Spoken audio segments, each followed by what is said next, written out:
Hello everyone, and welcome to another episode of Faking News.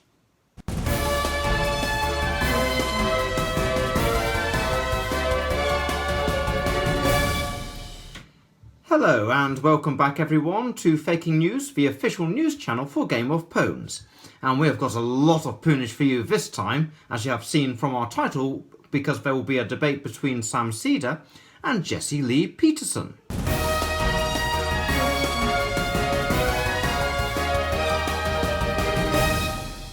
Now, you may have noticed that we have our old news intro back, because St. Lolo is back in power after a deal was cut with Chilito, except that now we are a full democracy rather than being a theocracy under St. Lolo. I guess that St. Lolo is a bit like the Queen of England now and just presides over the country without really having any involvement in it. Who knows?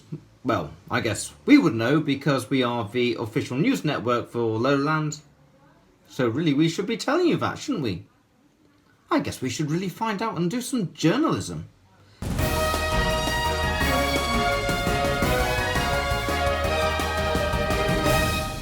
But I'm sure you don't really care about the internal squabbles of Lowland, especially when we've got so much pwnage awaiting you. As you may remember from our last episode, Aaron of the Squire was moving in on Kent Hovind, and Trumpland and Liberalia had been drawing up their battle lines, and even John Bolton had turned back in order to support the attack on Liberalia. So let's have a look at what is happening in these places.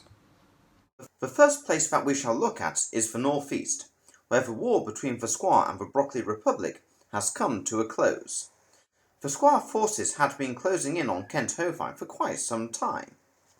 Eventually they found Kent Hovind held up in a castle, and so several of the Squire forces surrounded the area. With regards to Colonel Aaron Ra, Kent Hovind was under siege in his castle. Aaron Ra broke this siege with a full attack on the castle, and eventually it fell. Kent Hovind tried to escape, but he was blocked off and even captured. And now the Broccoli Republic is no more. So that's one country fallen, and many more still to go.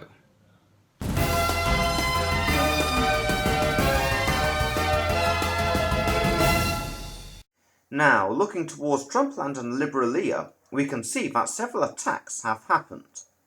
In the north of Liberalia, Bernie Sanders forced back Mitch McConnell, and AOC forced back Mike Pence, but Ilhan Omar lost to Tucker Carlson, although Tucker did suffer many casualties. However, the battle that we are going to look at in this episode is between Sam Seder and Jesse Lee Peterson. And although the two forces on each side of this battle are smaller than the forces in the north, this is probably going to be the most critical battle in the war between Liberalia and Trumpland. As we can see from the map, Jesse Lee Peterson is moving in to take Majoritan, which is being held by Sam Seder's forces. And if Majoritan falls, the Trumpland forces will be able to move deep into Liberalia, whence they will be able to surround the northern Liberalia forces completely. Jesse has used some of his forces to entice a large part of Sam's forces away from the city, and now Jesse is about to do a full attack against what Sam has got left there. And if this attack is successful, it could mean the end of Liberalia. So, this is going to be the most epic debate battle that we have ever done on Game of Pownes.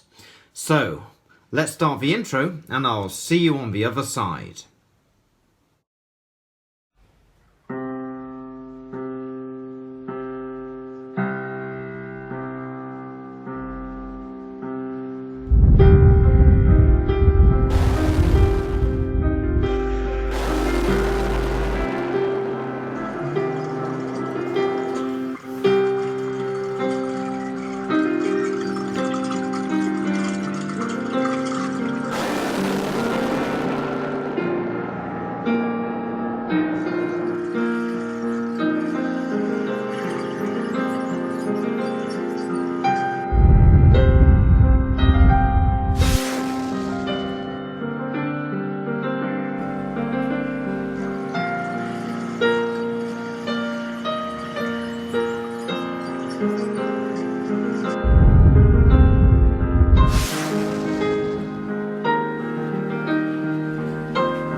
Okay, so the intro's over. Let's now have a look at the forces that are involved in this battle. The rules that we are using for this battle are from Space Marine, but these are still very large forces for this scale of game. Sam Seder has a total points value of 4,050, whereas Jesse Lee Peterson has a points value of 4,550 points. Also, Jesse Lee Peterson will receive an extra 1,100 points in reinforcements on turn 3, giving him a total of 5,650 points for this battle. If we look at the board now, Jesse has 3 objectives that he has to take, each of which will award him 5 points. The first objective is a small outpost outside the city. The second objective is the main bridge across the river, and the third objective is the town hall building. And we can see Jesse's army all ready to do a full assault on Majoriton. So both sides start with 0 victory points, and neither has any luck or blessing. So, I think we are now ready to analyse the first part of the debate, to work out what pwnage is awarded and to see what bonuses are given for the first round of this battle. Let's go. Thank you so much for having me. Yes, sir. I want to talk to you about so many issues, politics, climate change, and all of what's happening in this great country. But I need to learn a little bit more about you. Are you a Christian? No. You're not. Are you an atheist? I couldn't tell. Are you an atheist? No, I'm a Jewish person. Oh, you're Jewish. And so what does that mean? I mean, are you a conservative Jew or a liberal Jew? Well, are you asking? I'm not sure what you mean by that. Because we have liberal Jews and we have conservative Jews. I'm trying to figure you out a little bit more because I couldn't really. Well, the nomenclature more for Jews in terms of like how we relate to the religion is Reform, Conservative, Orthodox, or Reconstructionist. I mean, those are the 4 main, I would say, dispositions towards the religion. Within that, there's obviously different divisions. I mean, I am more Reform and Reconstructionist. And when you vote, do you tend to vote left or right? I will almost in every situation vote against the Republican candidate. And why?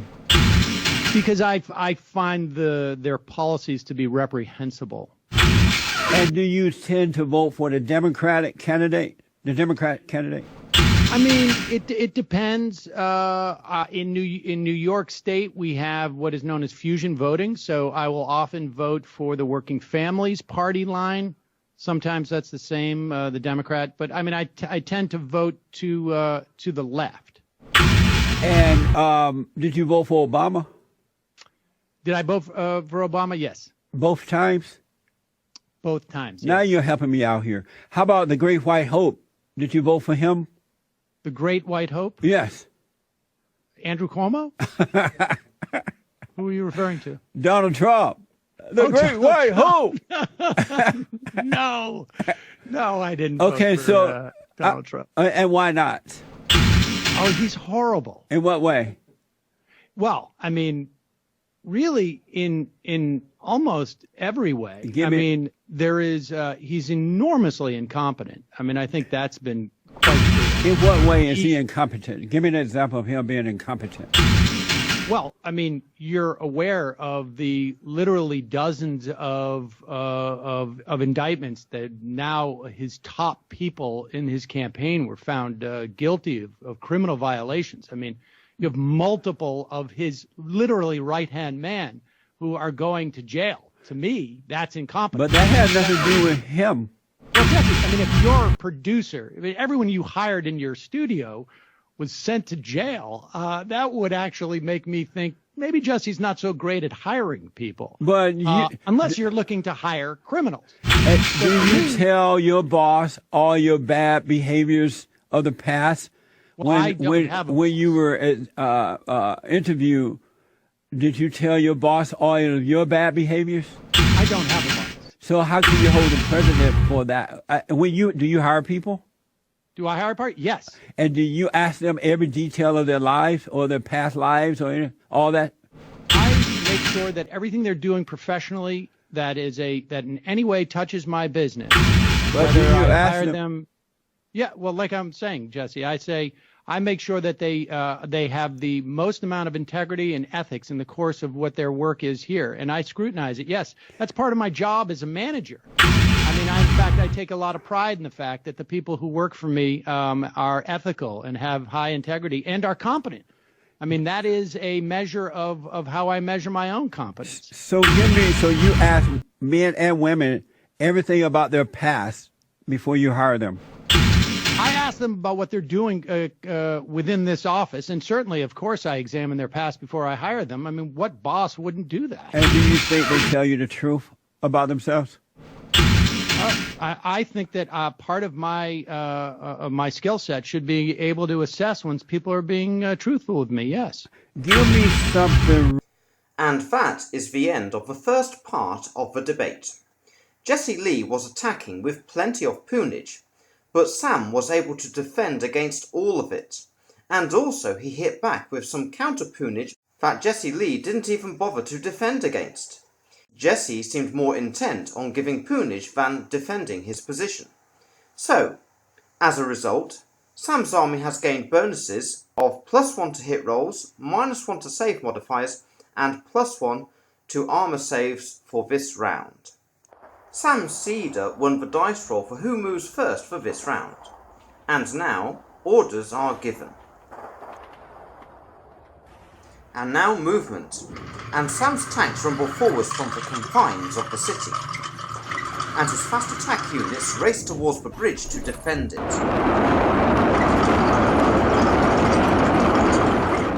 And they are able to get into position for the oncoming attack. But Jesse tarries not with his units, and they rush towards the first objective.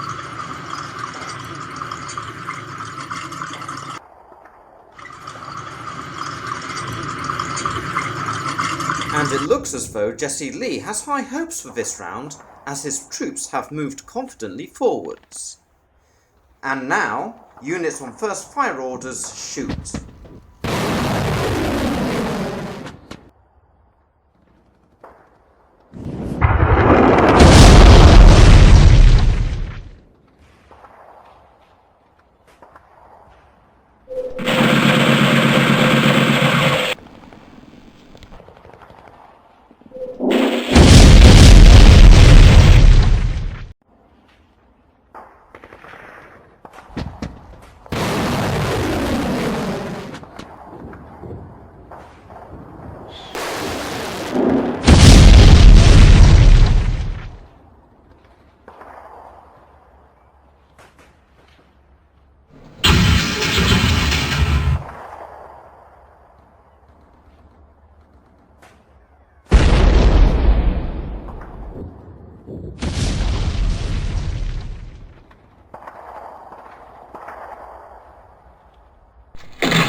And I forgot to do the close combat, so let's do that now.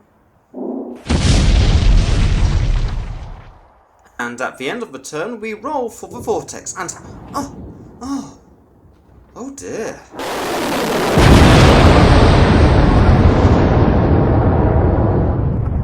So that is the end of the first round, and let's look at the damage. And we can see that Sam Seder suffered few casualties in that round, but Jesse Lee lost over a quarter of his force. Sam Seder is now in the lead with 13 victory points to Jesse's 2. Not only this, but Sam had 3 lucky dice rolls in that round. Let's see if Jesse can turn this around in the next part of the debate. Give me something real that can prove that the president is incompetent. So far, that's not good. Okay, well, I mean, you interrupted me when after I started to list the things. I started with his campaign manager and his personal lawyer of 10 years are being sent to jail. I would start with that. But in terms of other incompetence, look what's happening with North Korea. It's falling apart. They're starting to build another weapon. They're going to start to launch it again. If you look at what's happening with the auto workers in Ohio that he said he would be helping out. I mean, Amazing. They're in dismal shape right now. The whole trade. Oh, do you want me to stop? Yeah, because of time. Okay. Because you sound like them on the left. But let me ask you. I am on the left. I am them. Oh, okay. So you would be a liberal Jew then, right? No, I would be to the left of liberal. Really, a socialist Jewish? Well, I would be of the left. I would be a leftist Jew, I think you could say. Who would be a socialist? Excuse me? Which is a socialist Jew? Well, I mean, I don't believe that we should fully democratize all the means of production. So I'm not quite that.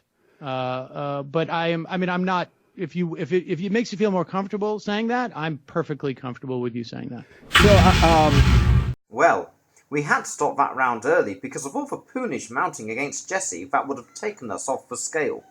For this next round, Sam Seder has a +1 to hit and a +2 to close assault factor.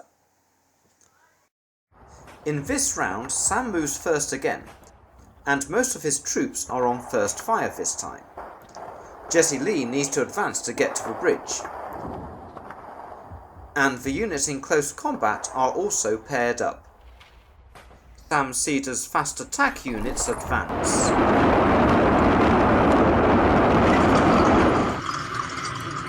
As do Jesse Lee's units for the chance of getting some hits on Sam's forces.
and after that round, several of Jesse Lee's forces have gone on to fallback orders, and the vortex has finally disappeared.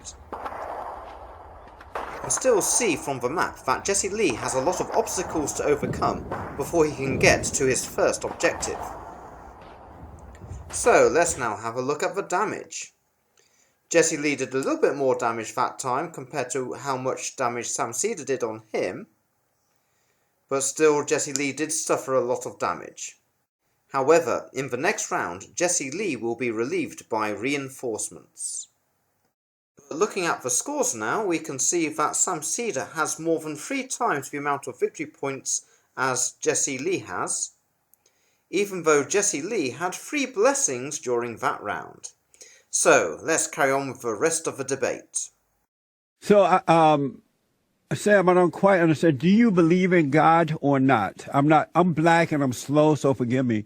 Do you believe in God? Well, what do you mean by God? Do you believe in God? Well, no, I heard you, but I mean, what do you mean by God? I mean, I think my conception of God might be different than yours. And I'll ask you that after you answer the question, do you believe in God? Well, maybe, based upon your definition of God. You're not sure if you believe in God or not?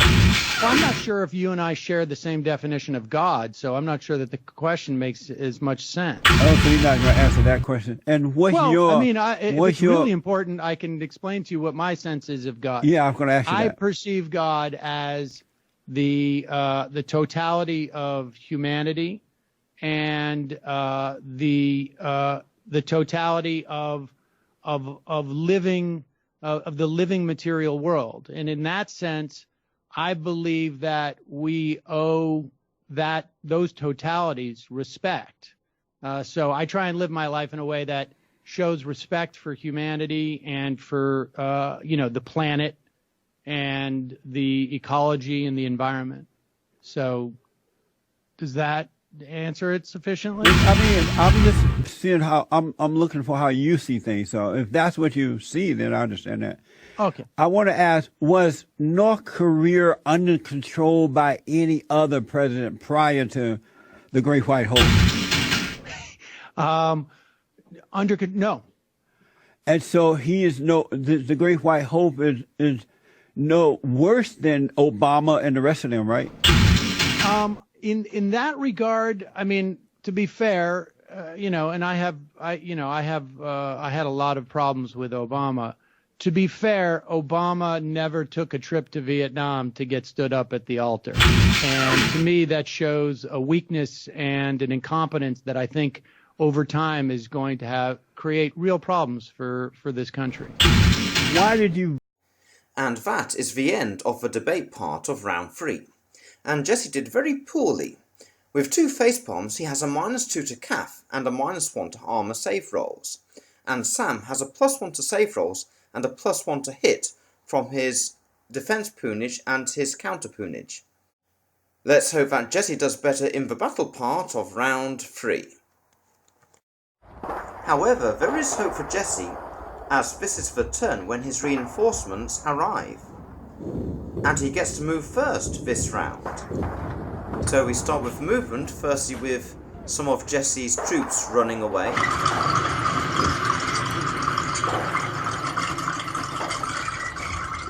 But the rest of Jesse's troops charge into close combat.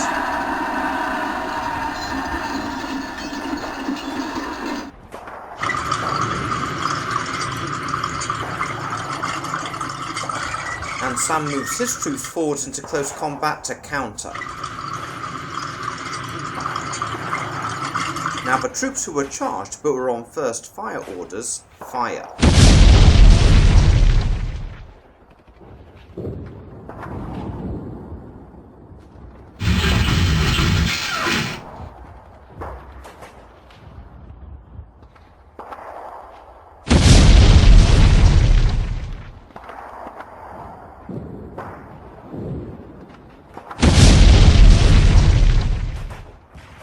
And now it is the first fire phase.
And in the aftermath of that round, we can see more of Jesse's troops quailing, and his reinforcements did very little to help. Jesse has been steadily weakening Sam's forces, but Sam is taking out Jesse's units with ease, and especially Jesse's reinforcements. However, Jesse did get more victory points than Sam in that round, and both had equal luck and blessing. So, let's continue with the debate. Why did you vote for Obama both times? Because the first time it was because I feel that John McCain was, I didn't like his policies. I particularly found the idea that he would pick Sarah Palin as his vice president to be indicative of a genuine lack of integrity in terms of what his politics were, frankly. And I was terrified at the idea that someone that incompetent would be in that close to the presidency. How about the second time? Because of time, how about the second time? And Mitt Romney, I find to be a particularly odious brand of vulture capitalism. So, if I'm reading you correctly here, you knew that Obama is the worst of the worst, but because of your dislike for the Republicans, you decided to go with the worst of the worst anyway. I would say I may have known that Obama was the worst of the worst, but that actually the Republicans were the worst of the worst of the worst. Amazing.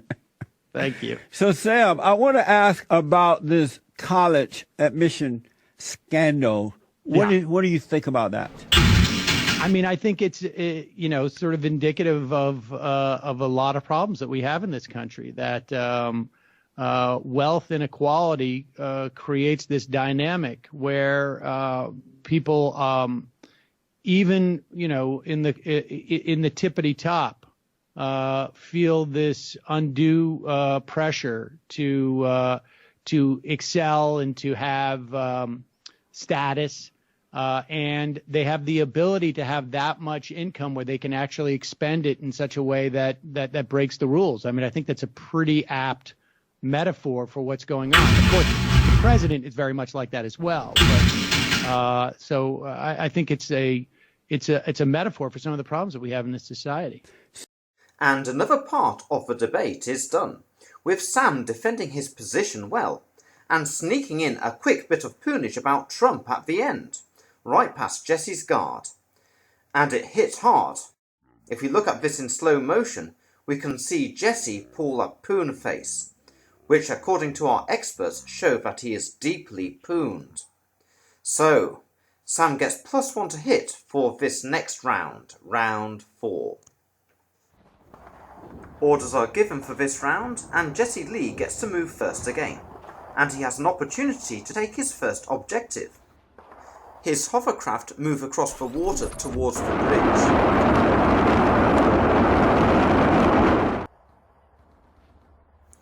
And an ATV detachment follow the road to where the bridge lies.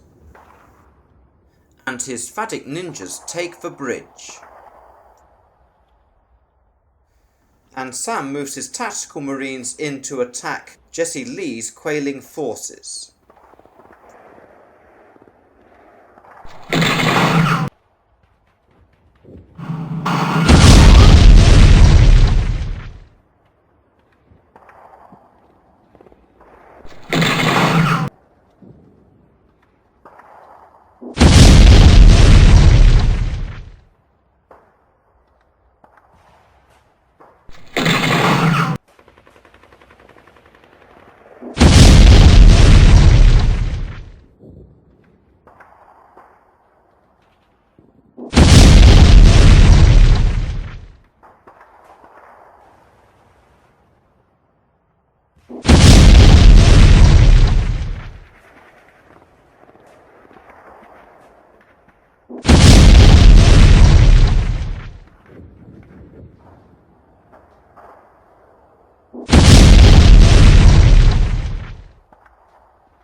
And that is the end of round 4. And Jesse has his first objective, but at what a cost. The city is still firmly held by Sam Seder, and he suffered little damage this turn, but Jesse's forces suffered greatly. The only victory points that Jesse received was from taking the objective. So Sam is well in the lead with 50 victory points to Jesse's 29. And Jesse hasn't been getting many blessings in this game, which doesn't help. So, let's continue with the debate. So it seemed to be mostly white men and women who are involved in this scandal and so forth. Do you think that if white people had spoken up to black people 70 years ago or so and caused black people to be responsible, work for themselves, not to receive free stuff, not to give them affirmative action, now they want reparations. If white people had insisted that black people maintain the same character that they had prior to the so-called civil rights movement, instead of giving them everything, now blacks are feeling like victims and white people are being pushed aside. Do you think white people will have to try to pay to get their children into universities had they not been forced to step aside and let black people in based not because they were qualified, but because they were black? Would white people have to find another way to operate if they had not allowed affirmative action and all that to happen?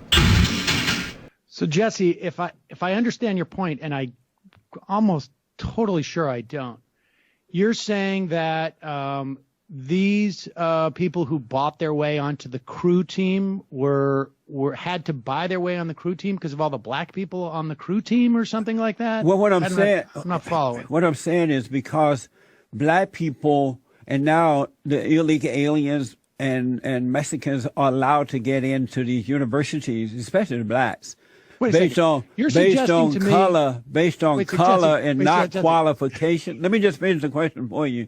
It's based on color and not qualification. Most black people are not qualified to get into these universities and jobs and things because they are not earned their way.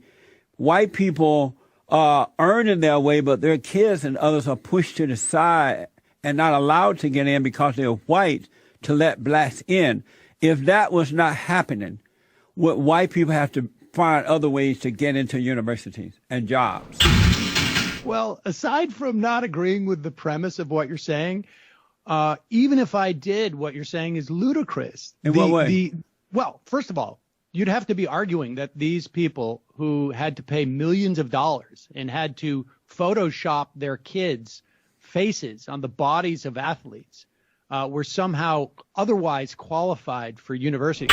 literally they went in and they had to have other people take their standardized tests because these people were horrible students.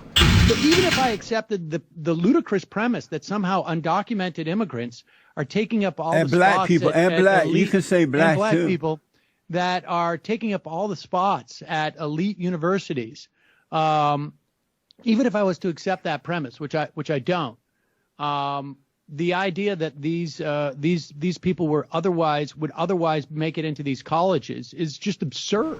Why would you say that? Because they were in California, we had to end affirmative action because it was wrong to put these blacks in because they.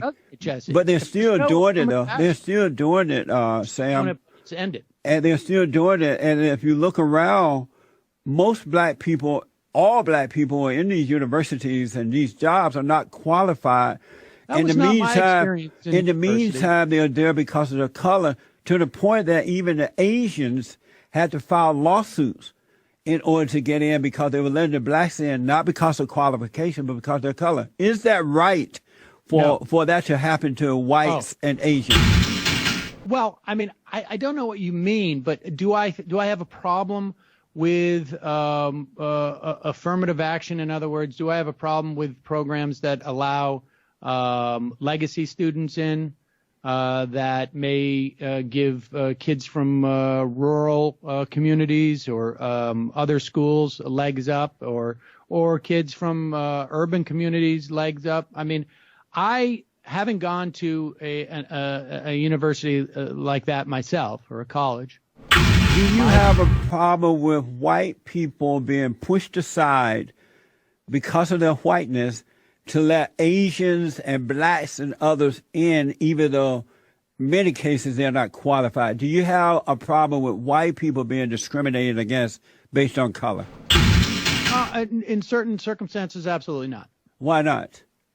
Well, look, I mean, and Jesse, I'm sure you know this, that this in our society, much of the wealth distribution, much of the access to all the things you need to succeed generationally have been denied systemically to people of color in particular. Not true. Well, it is true. Not true. It's a made-up lie. No, it's not. I grew up on a plantation in Alabama under the Jim Crow laws. I'm very happy for that, Jesse. And black people did better under the Jim Crow laws than they are doing today because they've been made to feel like victims. Are you okay if black people are being pushed aside Jesse, to let them? Can I finish? Yes, can I finish my point? Yes, you can. Surely you're aware of things like Social Security when it was developed, right? And of course, this was towards the later end of the Jim Crow era. The Social Security was developed as a compromise to the racist element in the Democratic Party at that time, which have since all moved to the Republican Party. Not true. No, that is true. That's not true either. You guys are saying these things that are not true. Well, it's true. Why doesn't it bother you guys to say things that are not true? Can I finish? Yes, sir. Thank you. So in Social Security, for a number of professions that at that time were held primarily by black people, were left out of the Social Security development. Things like home ownership coming out of World War II. The government would underwrite homes and actually have specific rules that these homes could not be sold to black people. This is in the 1940s.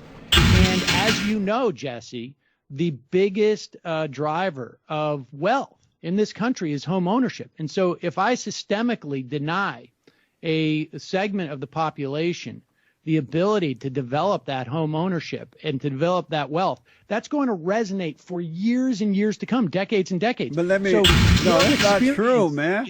Your experience. It's not true. Now, just saying something isn't true without giving any explanation doesn't count as pwnage in this.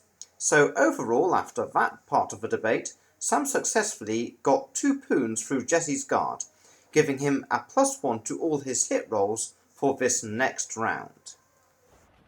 Orders are given, and really the best thing that Jesse can do in this round is to try and hold the bridge. Jesse moves first again this round, and he reinforces the guard on the bridge, and his ninjas help out in close combat nearby. Sam's assault marines also enter close combat.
Okay, and that is now the end of the battle, and Jesse has had to give up and return back, although he did manage to secure the bridge.